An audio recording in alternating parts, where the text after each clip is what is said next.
Tardes, lunes de julio. Antes de cualquier información y de las buenas tardes, naturalmente, que no haya pánico, que lo que está ocurriendo en Downtown Center es porque hay un escape de gas y por eso están evacuando la plaza y la torre de Downtown Center en la avenida Núñez de Cáceres. Muchas llamadas aquí a la Z, preocupados que qué está pasando. Tranquilidad, tanto los empleados del lugar como los clientes que se encontraban en la plaza fueron evacuados. No hay mayores inconvenientes, precisamente se están tomando las medidas correspondientes, las medidas que exige el protocolo de seguridad. Downtown Center, ustedes saben que está ubicado ahí en Núñez de Cáceres con Bolívar, uno de los centros principales del polígono central. Entonces, como ven el movimiento, entonces no hay problema. Se inicia la semana con alegrías en el litoral oficial por todas las actividades que hay en Manzanillo, porque hay la semanal allá. Muchas personas, muchos comunicadores siempre le han pedido al presidente que cambie el lugar de la semanal para que se diversifique y eso está muy bien. Tendremos luego los temas que ahí se van a tratar, ojalá que con libertad y que pregunten lo que se debe preguntar o lo que se tiene que preguntar. Nosotros tenemos un invitado muy especial.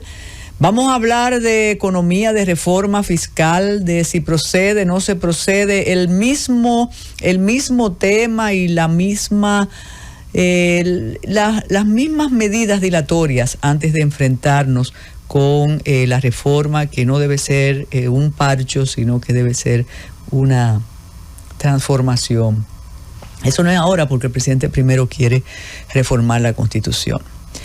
Bien, sigue llamando la atención que personas cerca al pensamiento jurídico conforme a los dictados del Congreso y del oficialismo quieran decirnos al país, quieran decirle a la nación que el Código Penal no tiene mayores inconvenientes después de obviar las tres causales. Y esa es una gran falacia y ustedes la siguen repitiendo y yo sé que hay un 90.9% que ese código se promulgue, pero ese código es más que las tres causales, que fue toda una manipulación para que no se leyeran los otros artículos, que si bien el asunto de repetir que es un código napoleónico ha quedado muy bien y lo repiten en el colmado, en la esquina, en la plaza, pero eso es absolutamente falso. El Código Penal ha ido recibiendo modificaciones y transformaciones desde el 1884 hasta la fecha.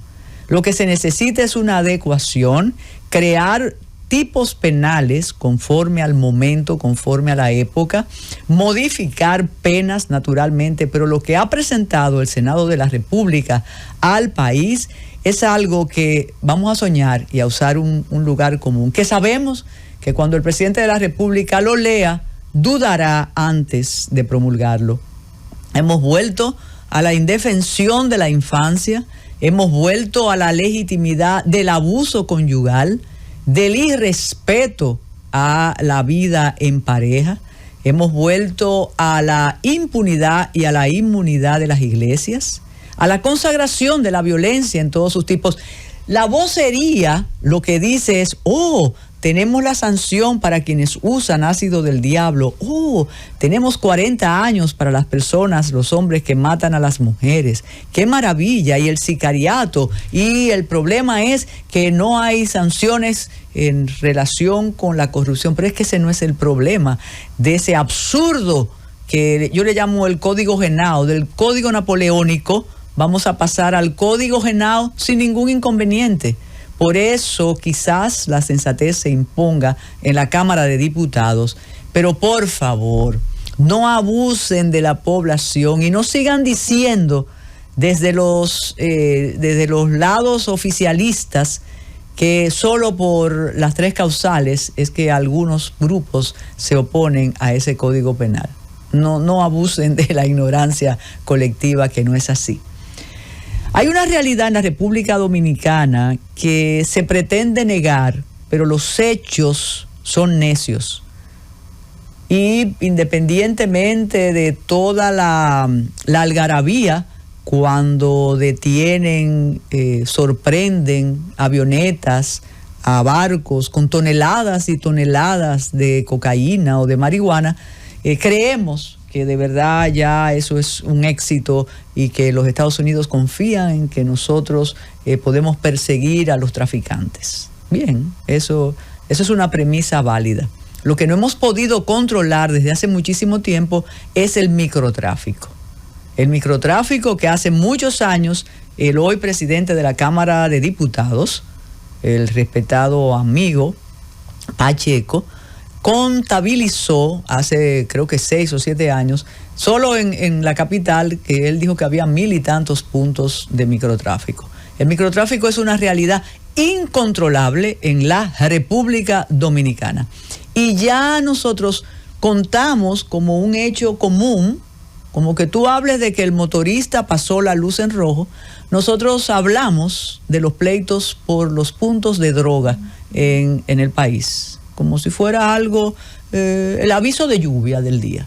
Y este fin de semana, tenemos el saldo de 3 víctimas en Los Pomos de La Vega, y toda la comunidad sabe que ese grupo controlaba puntos de drogas y que ese era el problema. Por eso vino la diferencia y por eso hay muertos.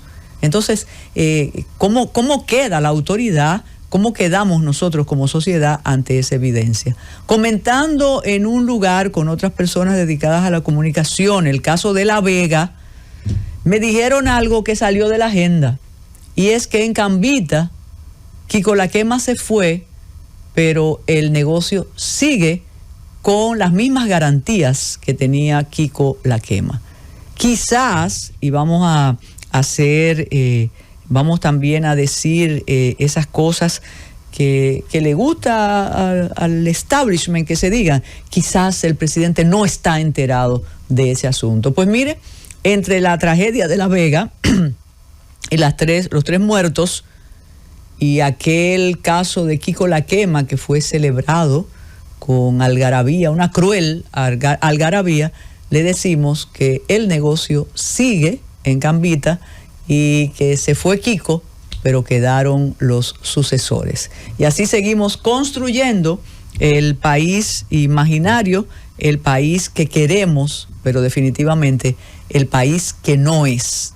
Entonces, cuando se decidan a controlar o a desmantelar los puntos de microtráfico en el territorio nacional, entonces entenderemos que de verdad hay una lucha para eliminar un negocio y una práctica que es muy difícil de erradicar. Y por ahí es que deberíamos dirigir la reflexión, lo difícil que es. Y un corolario que no nos atrevemos a asumir, y es que si se legalizara ese asunto, habría menos víctimas, menos beneficiarios de ese negocio aparentemente ilegal, pero desde hace un tiempo en nuestro territorio se ha ido legalizando de hecho. Así como el aborto se practica y dependiendo de quién se trate, no tiene ningún tipo de consecuencias a pesar de estar en el Código Penal, con el consumo, tráfico y distribución de drogas ocurre lo mismo. Sería bueno recordar aquel informe de Naciones Unidas de principio de año, finales del año pasado y principio de año, que decía que de todo el tráfico de sustancias controladas por la frontera y por la isla, hay una parte que se queda para el consumo nuestro, sobre todo para el consumo del turismo. Entonces, como yo decía en relación al Código Penal, no tenemos que rasgarnos las vestiduras porque ya no hay vestiduras. Vamos a hacer una pausa para darle la bienvenida a nuestro invitado de la tarde. Aquí.